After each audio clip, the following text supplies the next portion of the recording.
Hello class, this is Dr. Anderson, and as you recall, we've started talking about motor physiology, and we talked about parts of a motor system, how those systems work together.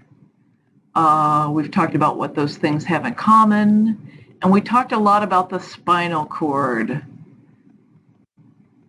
Talked about the sensory receptors and spinal reflexes, spinal pathophysiology, and this is where we left off on our last presentation. So what we see here, I think I'm going to use the laser pointer instead of the pen this time. So here's your cerebral cortex.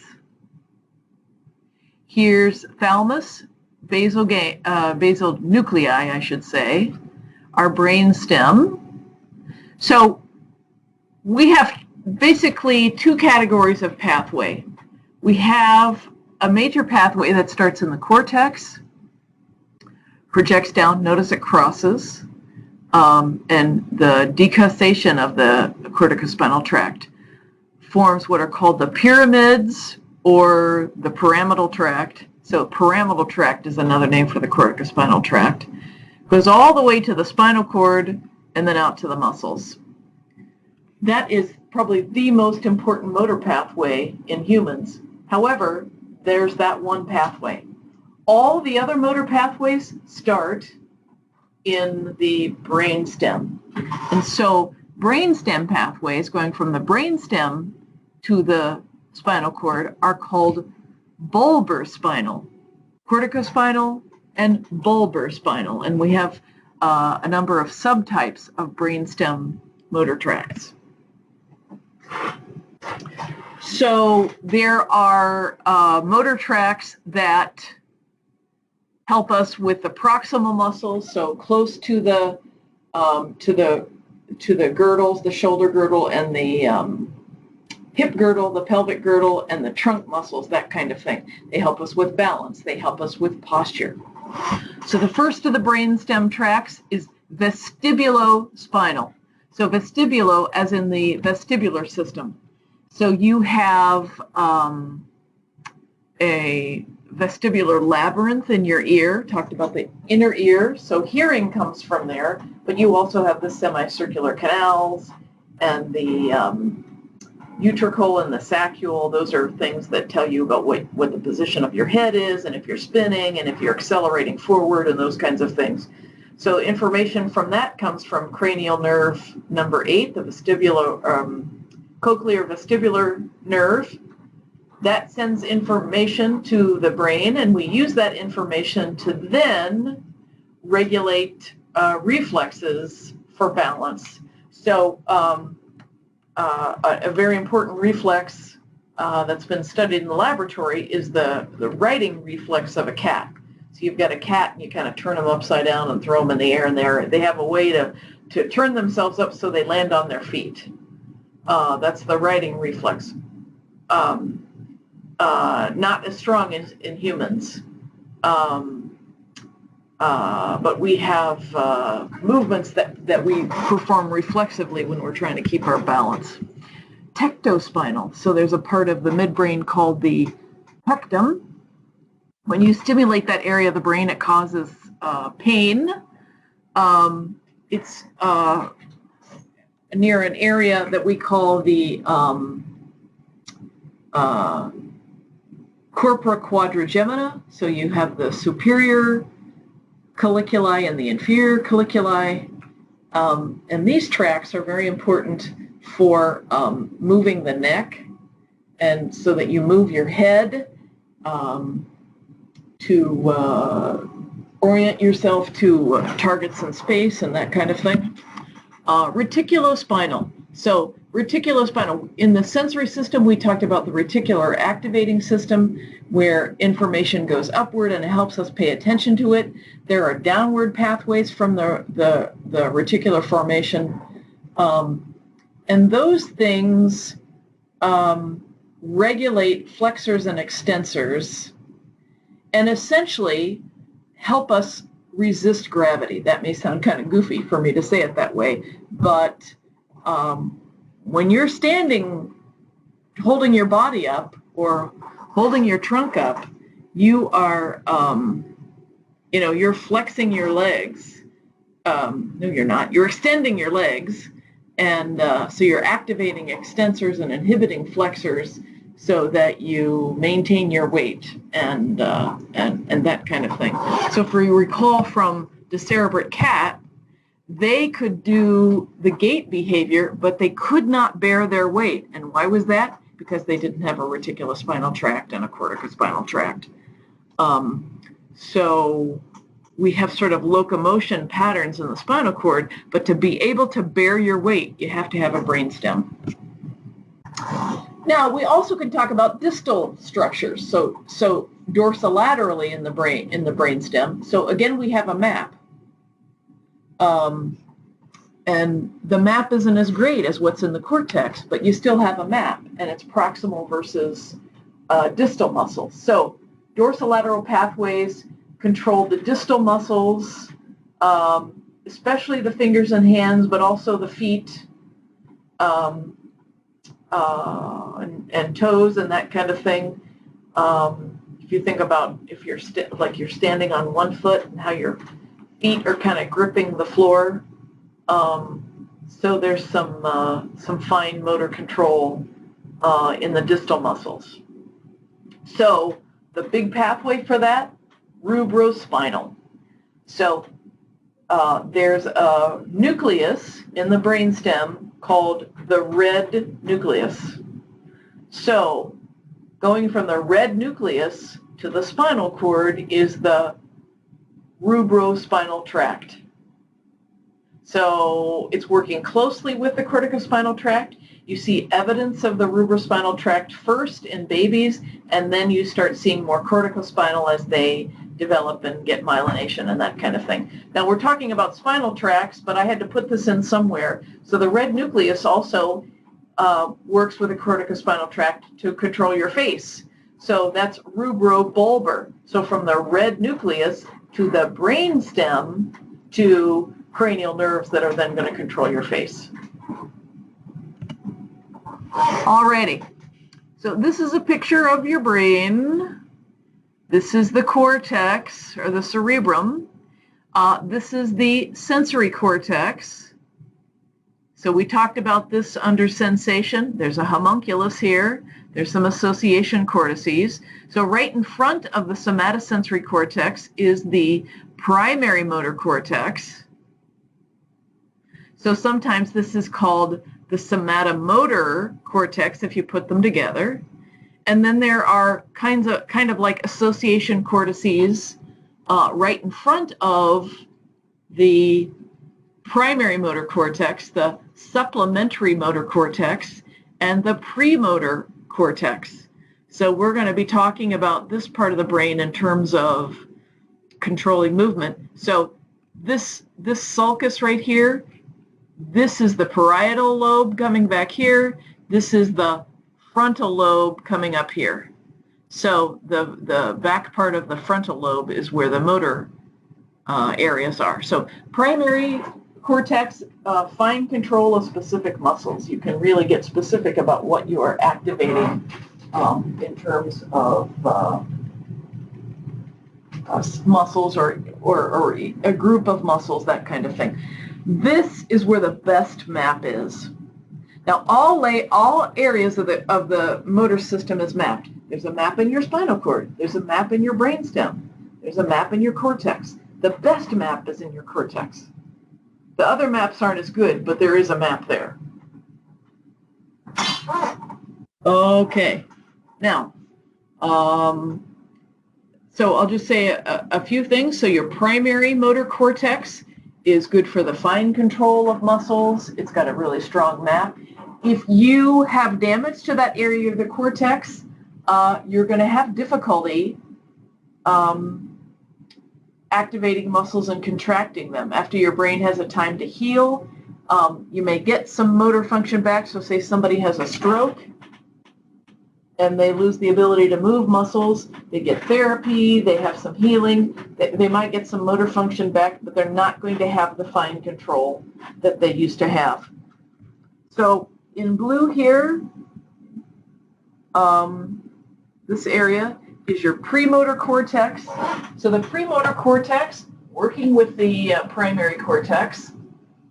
And a big thing that your premotor cortex does is help you get something to a target. And certainly applies to the feet, but boy, oh boy, oh boy, does that apply to getting your hand and getting your arm to a target. Think of how much of our life is involved in, I'm sitting in my office. I have to get my finger over to turn on my computer. I have to go over and find a pen and put it in my hand and put it to a piece of paper and do some writing. And how I'm using my hand and getting my hand and orienting my arm towards a target. That's a lot of what we do. And the premotor cortex, a lot of its connections are between the premotor cortex and the cerebellum. And they are working together to accurately get your arm or your hand to some target in space. Sometimes it's a visual cue. So I look at the button on my computer and I can guide my hand over there to turn it on and off as I want to. I also don't have to be looking at things. So for example, something that I like to do is crochet. And I can get to the point, I can be sitting there and I don't have to look at my needlework.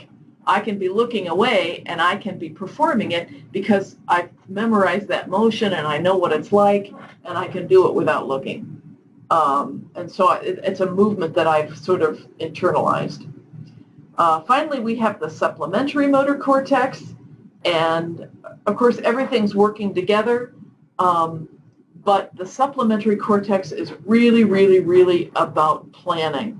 So there have been all sorts of interesting experiments where they look at imaging of the brain. They ask people to do some real simple movement, and you see the primary cortex light up. You ask them to do more complicated movements, and you get more premotor and supplementary cortex. However, if you ask someone to just think about moving, think about playing the piano, think about swinging your golf club, whatever, the supplementary cortex lights up all by itself. So we know that the supplementary cortex is really, really, really important for planning movement. And so the structure that the supplementary motor cortex works with very highly are the basal nuclei and communicating through the thalamus.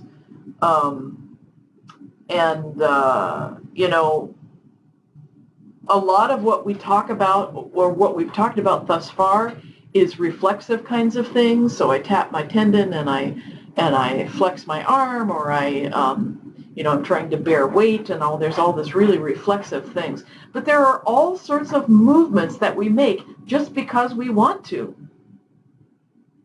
Those movements are harder to explain. But it's proposed that kind of thing is coming from the supplementary cortex. I'm going to do this not because I've been prompted by a reflex, but just because I want to. So very, very, very important for planning, very important for keeping your balance, very important for activating both sides of the body. And we would call that bilateral movement. Now, there are maps in the premotor and the supplementary motor, not as strong. So here's another diagram. So this is showing your brain in half, somatosensory cortex with the association in the parietal lobe. Then we cross this central sulcus over to the frontal lobe.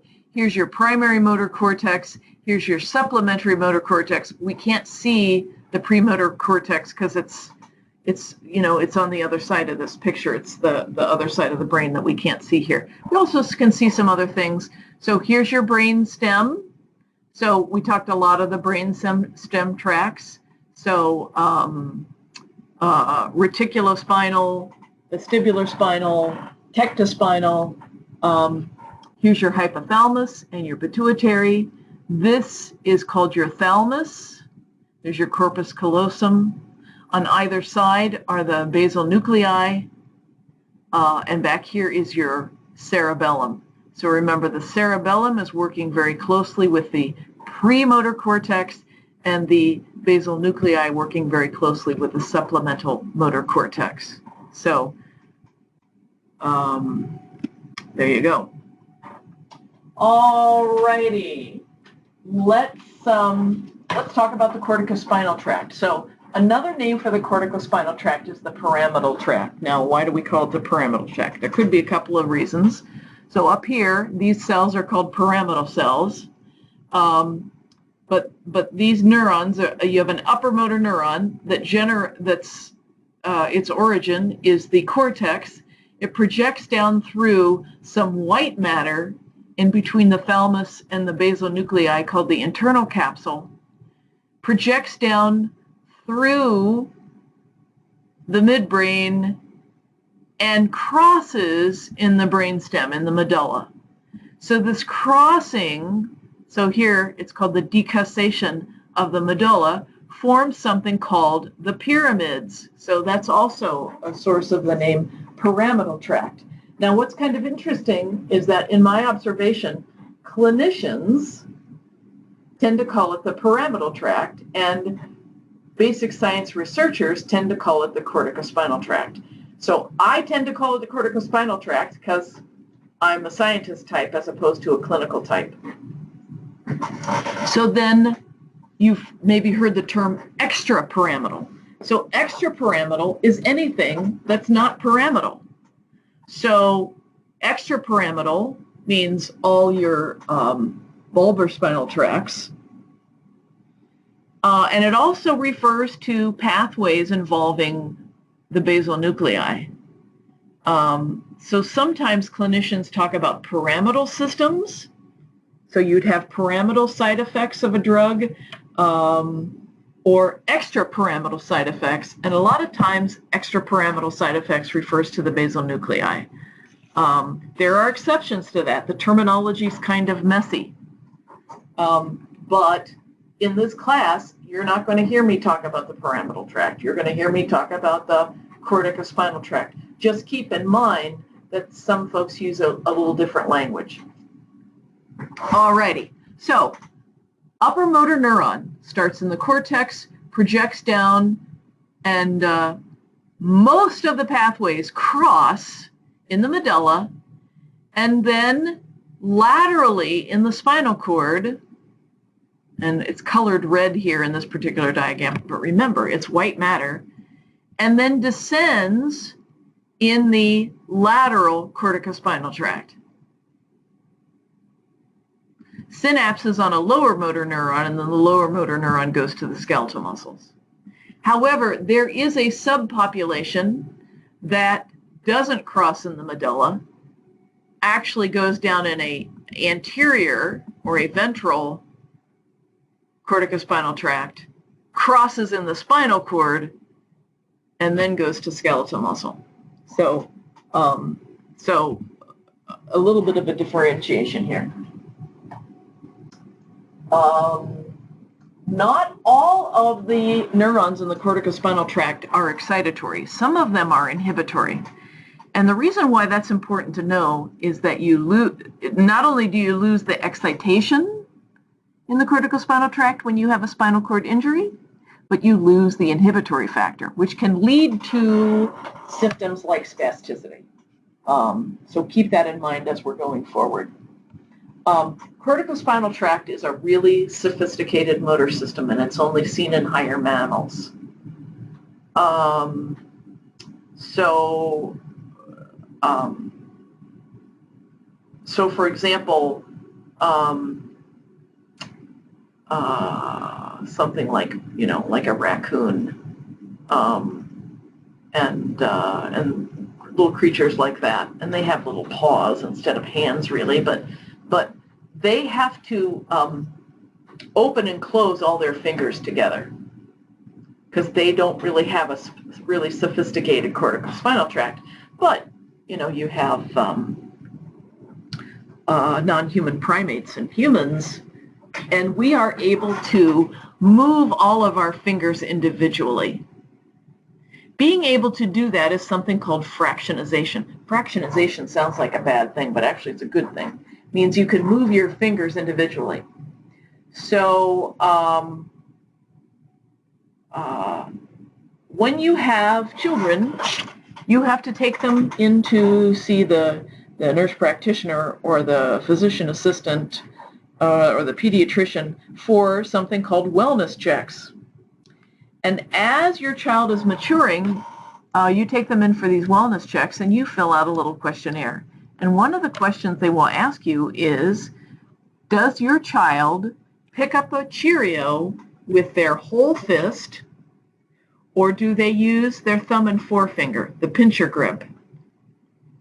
So essentially, when you're asking a parent, how does your child pick up Cheerios, the fist grasp shows that child is relying mostly on the red nucleus to pick up that Cheerio, and so they're using their whole fist. Once they're able to use the pincher grip, that tells you something about the maturity of the corticospinal tract. It means this child is gaining the function of fractionization. So also part of that and the maturing of that tract, children start out with these big fat crayons because they can hold them better and control them better. Then as they develop more fine motor control in their hands, then they can go to a crayon that's a little tiny thing and breaks and goes all over your house and gets smushed in the back seat of the car and that kind of thing. So all kinds of wonderful things to look forward to there. Okay. We also can think about the corticospinal tract going to the feet. There's a particular reflex that you can elicit. You stroke the bottom of the foot. You stroke the bottom of the foot and you point your toe. And that's called plantar flexion. However, when you do that to a newborn, you stroke the bottom of the foot, they flex their foot and kind of spread out their toes. That's called the positive Babinski sign. So, as the corticospinal tract develops, the dorsal flexion converts into plantar flexion, showing the maturity of the Babinski sign. Now, think about things that can damage the corticospinal tract. So it could be ALS, specifically destroys the corticospinal tract. Think about head injury and stroke. So you have an adult that no longer can pick up a Cheerio with a pincher grip. They're using a cruder method of grabbing with the whole fist. So the rubrospinal tract never went away. It was covered up by the corticospinal tract. Or you have an adult that used to point their toe when you stroke the bottom of the foot. Now they flex their feet. The rubrospinal tract never went away. It just was revealed. Now, that said, the Babinski sign, the positive Babinski sign, the flexing the foot, is not that specific for the corticospinal tract. You really wouldn't diagnose anybody based on that, but it is a reflex that you should know, and it's something that you'll see in your severely injured patients. Those of you that are going into patient care. Okay, so not only do we have a corticospinal tract going from the cortex to the spinal cord, but we have corticobulbar going from the cortex to the brainstem. And why would we do that? Well, that's to control the head and the face. So we have all kinds of cranial nerve nuclei in the brainstem. So cortical upper motor neurons are synapsing on nuclei in the brainstem, and then the lower motor neuron is going to the face. So to do something like swallowing, you need the trigeminal and the vagus. To do all kinds of things with your moving your eyes around and that kind of thing would require the ocular motor nerve, for example. And then in your notes, you will see a very detailed list of midbrain and medullary nuclei and the kinds of things that they innervate. So what I want you to see is the idea that you still have an upper motor neuron and a lower motor neuron, but instead of using spinal neurons, you're using cranial neurons to control the face. I don't expect you to memorize what the trochlear nerve is doing or those kinds of things, but you may need that at some other point in your clinical career. Corticospinal tract is certainly very important to be activated for voluntary movement, but just keep in mind that multiple things will be activated as the corticospinal tract is activated. You're going to activate brainstem pathways, so the red nucleus and things like the inferior olive and the pontine nuclei and all those sorts of things. So when you stimulate the corticospinal tract, you stimulate a lot of other brain structures as well. And remember, in order to have a motor system has to have information, and that information is sensory information. So if you're going to move because you want to move voluntarily, you got to think about what you want to do. What's your plan of action? What's your strategy to do it? And then you got to command the necessary muscles so that you can do that. So somatotopic representation, that's someplace where we actually started in this material, with contralateral representation. So meaning that there's a map of the right side of your body and the left side of your brain. And when you activate the left side of your brain, you control muscles on the right side of your body.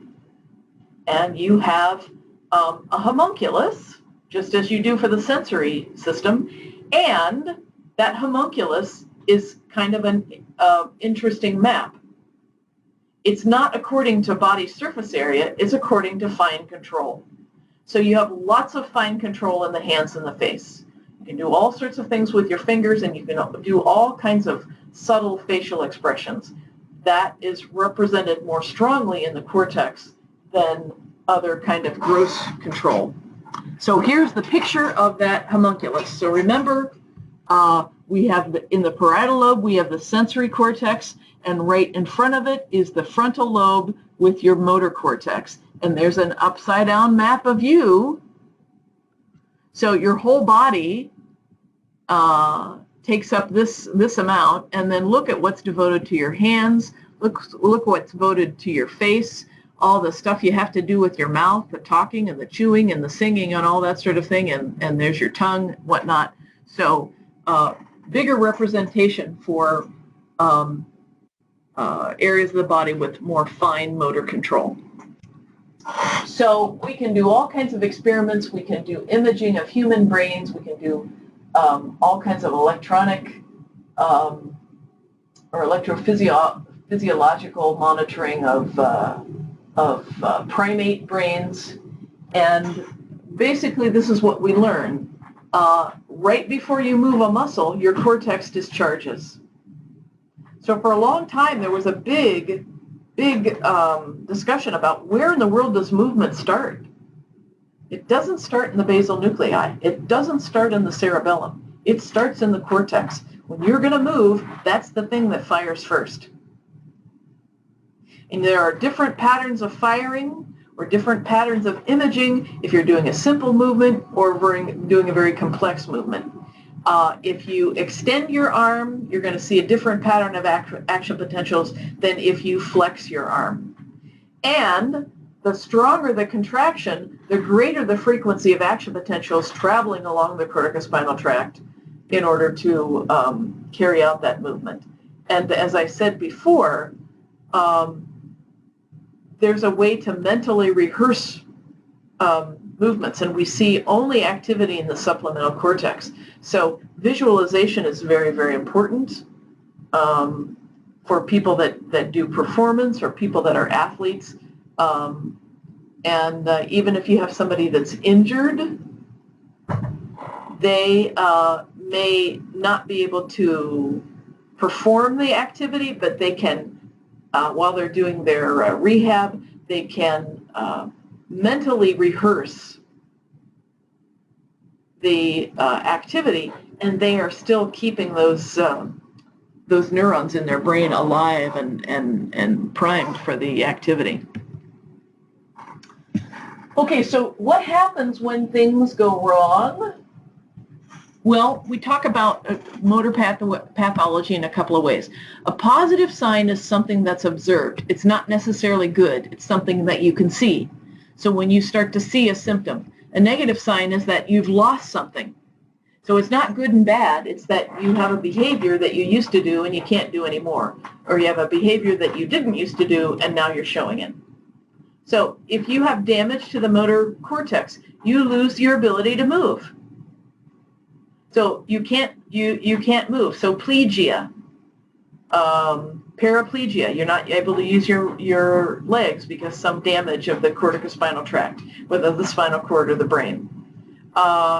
You're not able to activate muscles individually, so loss of fractionation. Those are both examples of a negative sign.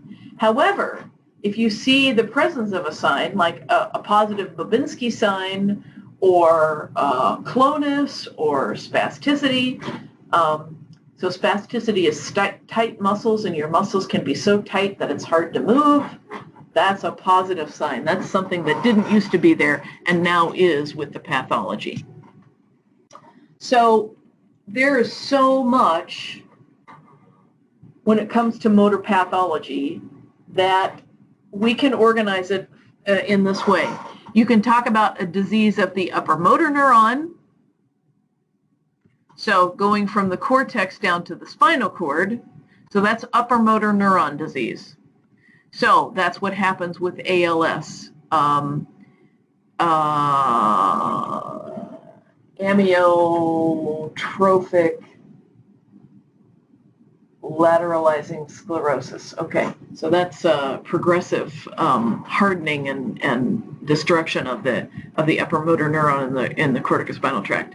Multiple sclerosis, stroke, cerebral palsy. These are all examples of upper motor neuron disease. So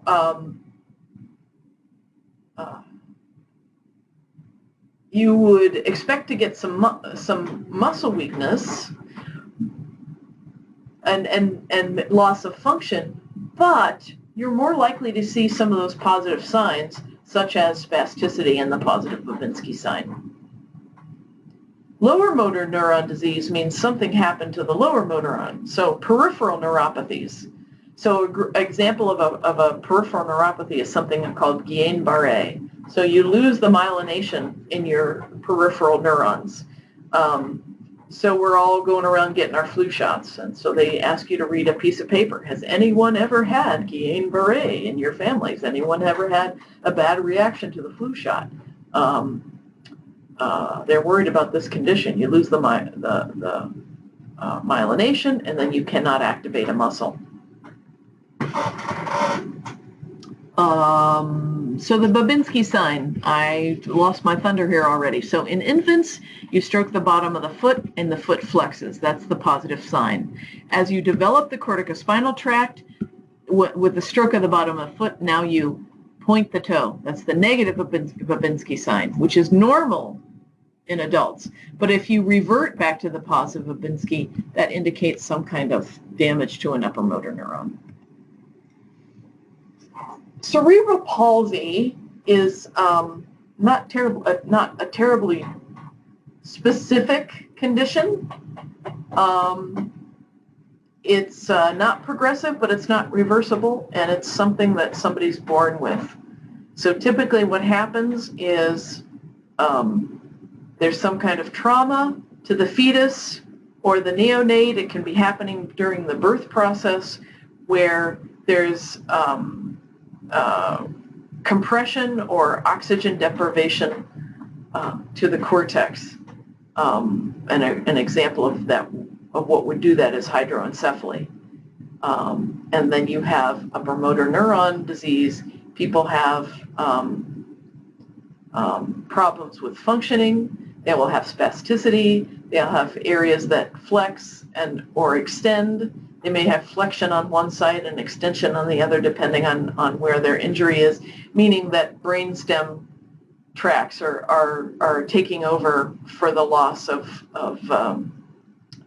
the upper motor neuron, and these folks are a group of people that really have difficulty with that symptom of spasticity. So there are ventricles within your brain. You have lateral ventricles, you have a third ventricle, you have a fourth ventricle sort of right in front of the cerebrum, and there are cells called ependymal cells that produce cerebrospinal fluid. It circulates, it goes down the central canal, circulates around the spinal cord, around in the arachnoid layer of Purkinje's, and there are valves that allow cerebrospinal fluid to then enter into the venous blood, so you're constantly turning it over. Well, if you are born with a blockage so that you can't have cerebrospinal fluid flowing into the venous system, then it blows up, and it builds up and causes high pressure and hurts the development of the brain.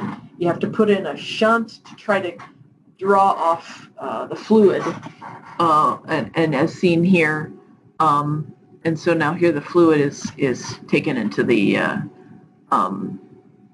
peritoneal cavity. So it's very, very, very important that that be addressed to minimize brain damage. ALS, or Lou Gehrig's disease, I've referred to that. Amyotrophic lateralizing sclerosis, it's such a hard thing to say, can affect both upper and motor neurons. So it's called Lou Gehrig's disease because Lou Gehrig, the most fabulous baseball player, lost his ability to play baseball and died of this disease. Though I heard a news story that Lou Gehrig might not have actually had Lou Gehrig's disease, which is kind of ironic. So tremendous muscle weakness. These folks also can have spasticity because they're losing inhibition from upper centers. And eventually they can't do anything. They can't swallow. They can't breathe. And it leads to death. There's a genetic component that is inherited with an autosomal dominant genetic pattern, but it's very complicated, so can be reduced penetrance. There's implications of too much glutamate. However, glutamate inhibitors have had a limited success. There's also indication that there's a mutation of the superoxide dismutase enzyme, so that there's abundant free radical damage. There are mouse models of Lou Gehrig's disease, which are essentially our SOD mutations. So a lot of work to be done there. Alrighty, let's talk about the cerebellum. Cerebellum is just means a little cerebrum. It has gray matter and white matter, so it's sort of a small version of the cerebrum. Here you see the white matter versus the gray matter here. It's right behind the fourth ventricle. And it has a lot of connecting pathways. So here's your corticospinal tract. And it projects downward to tell the lower motor neuron what to do. There are collaterals that tell the cerebrum what the command is. And there are upward pathways, so from the periphery, that project up and then tell the cerebellum what's actually happening in the periphery. And then notice in green there's a correcting pathway. The cerebellum can go to the reticular formation and up to the cortex to form corrective feedback. So think about the cerebellum working with the premotor cortex to get your arm to a target. You're getting your arm to the target. Sensory information is telling the cerebellum, we need to make an error correction because we're not quite going where you want us to go, and the cerebellum will tell the brain to make that correction.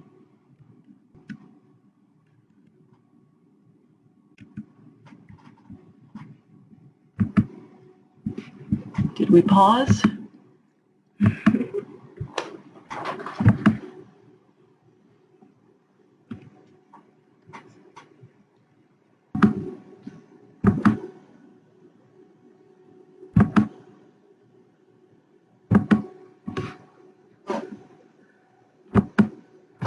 Okay, I'm very sorry about that. I got interrupted, and I'm hoping that doesn't really mess up the presentation. Alrighty. So what happens if something is wrong with your cerebellum? Well, you have difficulty with error correction. So you will try to reach up after a, let's see if I can get my little laser pointer around here. You'll try to reach for an object and you'll overshoot. Your movements will be very uncoordinated. And so these two things get us something called an intention tremor. As you get your hand closer to the target, your hand will shake more because it doesn't know how to make those corrections. You'll feel some dizziness and problems with balance. And something that happens is your little eyeballs will go back and forth really fast, and that's called cerebellar nystagmus. Just like if you took a person and you put them in a swivel chair and you spun them around and around and around and around, and suddenly they stop and they feel dizzy, and you look at their eyes and they're going back and forth like that. If a person were walking and changed their mind and decided to walk in a different direction, they could lose their balance and fall. People with cerebellar disease have a low resting tone or hypotonia. So they're, holding themselves up is harder. It causes problems with their posture. They kind of have a strange posture. Their shoulders kind of sag. Their gait is changed. They will have a wider stance. And sometimes when they walk, it is not a nice name, but it's called the drunken sailor walk because they are losing their balance. They're having a hard time with that sort of thing. So all of those things result from the cerebellum being an error corrector. I will just say before I go on to the basal ganglia, that is just scratching the surface in terms of what the cerebellum does. Because people that have cerebellar disease have some other symptoms as well. They can have some cognitive problems, they can have some personality changes, and they can have difficulty with sensory information, like telling the difference between two pitches of sound, or telling the difference between two shades of color, or telling the difference between a couple of touches. So their error correcting in terms of interpreting stimuli seems to be affected as well. So what the cerebellum does is a heck of a lot more complicated than what we know in terms of motor function. All right, now I'll go on to the basal nuclei. So this is the side view. So these are your subcortical nuclei. This is gray matter below the gray matter of the cortex. And here you see some other diagrams. So in the brainstem, there's a structure called the substantia nigra, and it projects to the cortex, but it also projects to the basal nuclei. That pathway is based on dopamine. And so dopaminergic pathways, that's the pathway that's affected in Parkinson's disease. And then here's the structures in the basal nuclei that are being projected upon. All right, so here's a picture of the midbrain, and we may have seen this before. So the reticular formation, remember, going up tells you to pay attention to something. Going down tells you that you should activate your anti-gravity gravity muscles.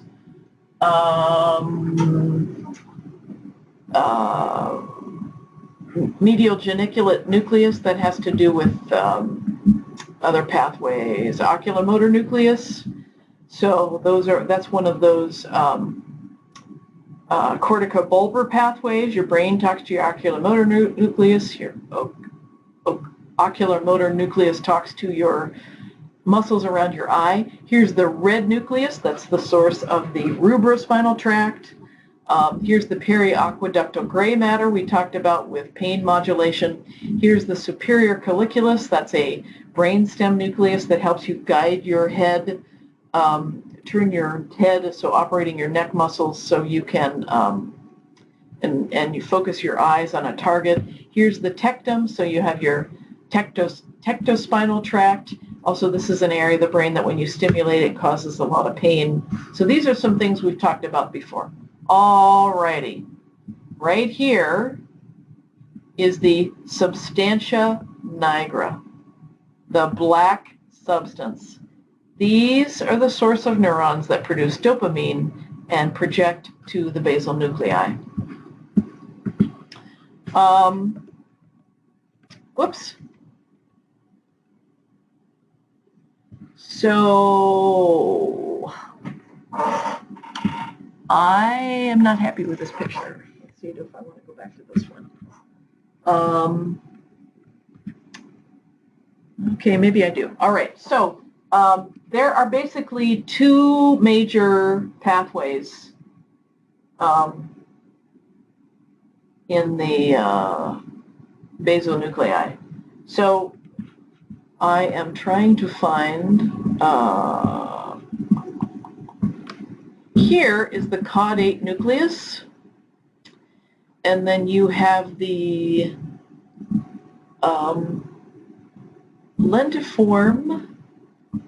What I'm not seeing here is the putamen and the globus pallidus, which together is called the striatum. And I think maybe our notes will be a little more helpful for that. Anyway,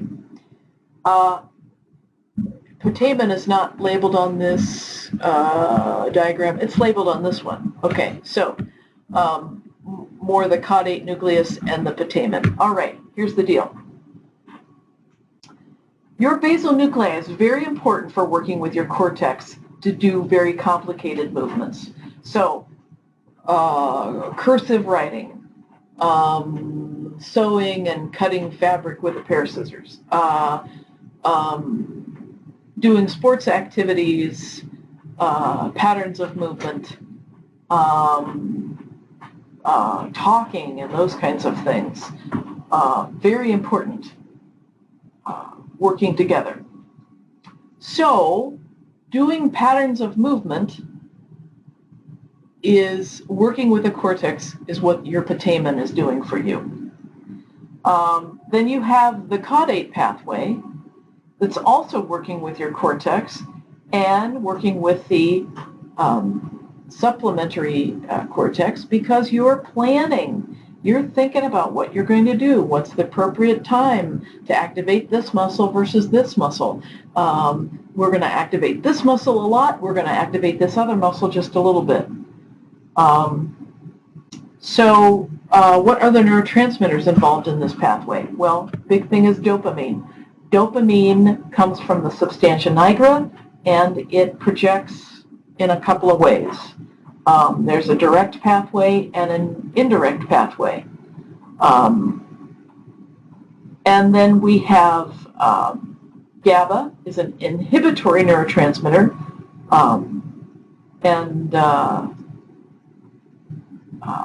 this GABA sort of is a brake on excitatory control coming from acetylcholine, and it is the sort of the negative feedback mechanism on the excitatory aspect from the excitation coming from the cortex. Then there are other smaller neurotransmitters involved. And I just don't think I want to go into all the circuitry of the basal nuclei. I just don't think that's going to be helpful here. So I'm not asking you to know what all the components of the direct versus the indirect pathway is. Sometimes dopamine is excitatory, sometimes it's inhibitory. So what's the deal with what your basal ganglia do, or your basal nuclei do? Well, it's hard to say what it does. I've talked about the planning, I've talked about the patterns of movement, But one way to talk about what the basal nuclei do is to talk about two disease processes of the basal nuclei. One is Parkinson's disease and one is Huntington's disease. So Parkinson's disease is a disease where the dopaminergic neurons coming from the substantia nigra to the striatum are damaged. There's a high correlation of agriculture and pulp and paper mills and some of those things, that there are toxic chemicals associated with those kinds of industries that cause those neurons to die. It was first discovered because, there was a neurologist at Stanford. He was a researcher and a physician, and they had people coming into the ER who were completely paralyzed. And what had happened is they'd gotten a hold of a bad drug. The drug was supposed to work like Demerol, and it ended up being converted to a pesticide in the brain, and it just totally destroyed the substantia nigra overnight. And so it turned out these folks had Parkinson's disease and a sort of a drug-induced, really severe Parkinson's, and it really helped scientists figure out what the heck is going on with Parkinson's. It's not all about the pesticides, though. There's a genetic link. So there are some people that get Parkinson's that runs in the family. It's an autosomal dominant inheritance pattern with reduced penetrance. The mutation is in a protein called alpha-synuclein. These proteins get all altered, and they start to clump together and form aggregations called Lewy bodies, and those also kill neurons. So what happens when you lose these dopaminergic neurons? People get rigid, and they have this shuffling little gait, and so they're sometimes called walking statues. I have a man that I know from church that on his walker, he has this sign that says big steps.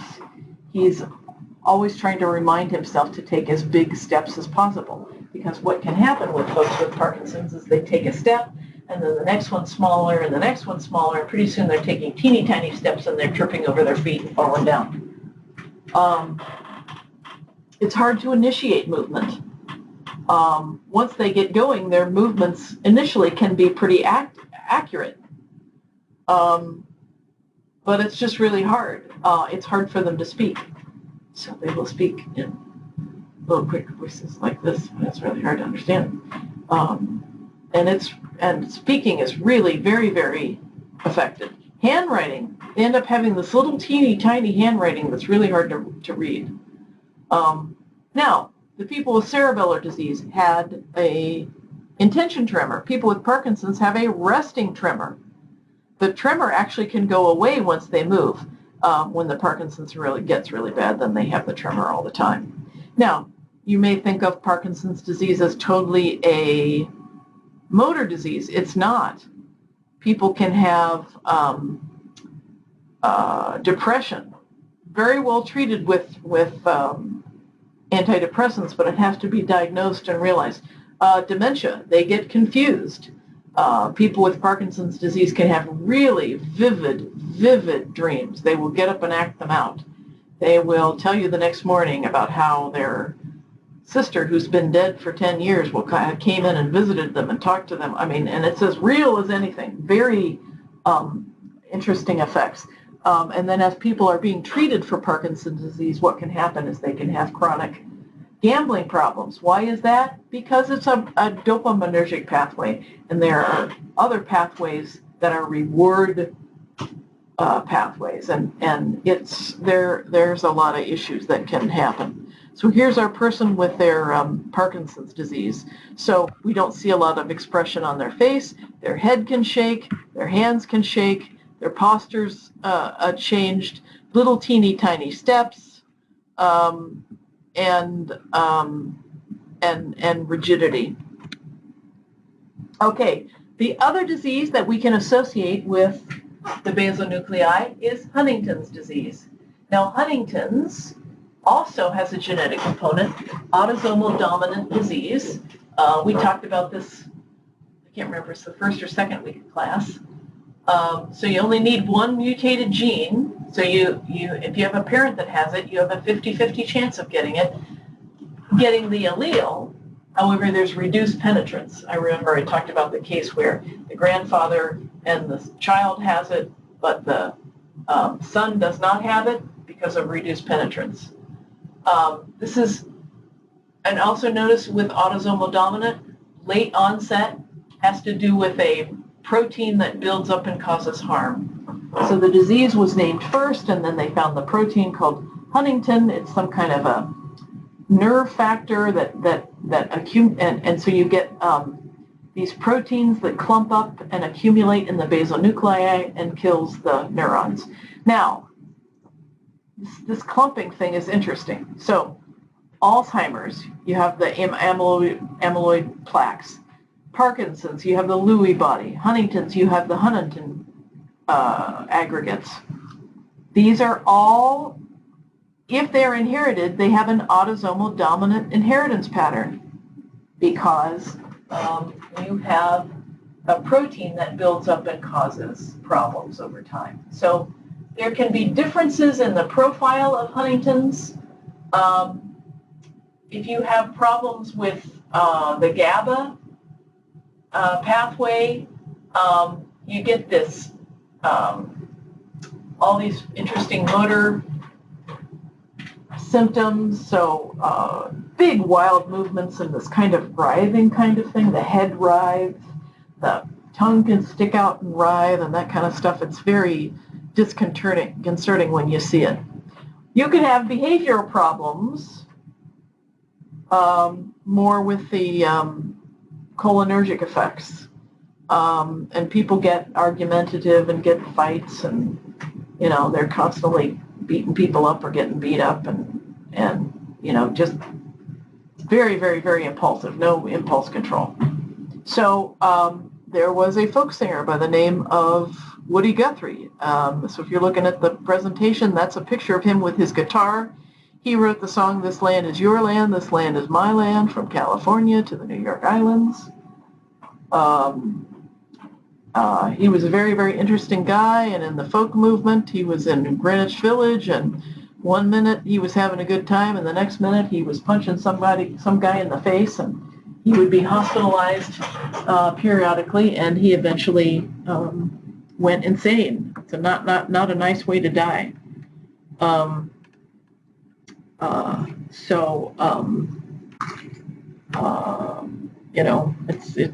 It's a not a nice disease.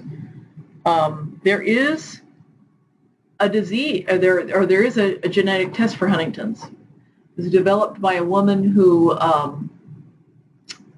her mother had Huntington's, and she was a linguist interested in family history. She teamed up with a geneticist. They went down to Lake Maracaibo in Venezuela. There was a founder's effect in this community of people, very high level of Huntington's. So they did pedigrees of the whole village and families and figured out who had Huntington's and who didn't.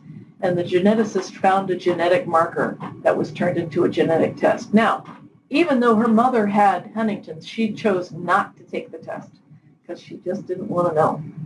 And I don't know if she turned out to have Huntington's or not. Arlo Guthrie is the son of Woody Guthrie, and as far as I know, he has not shown signs of the disease. So either he didn't get the allele or he's benefiting from reduced penetrance.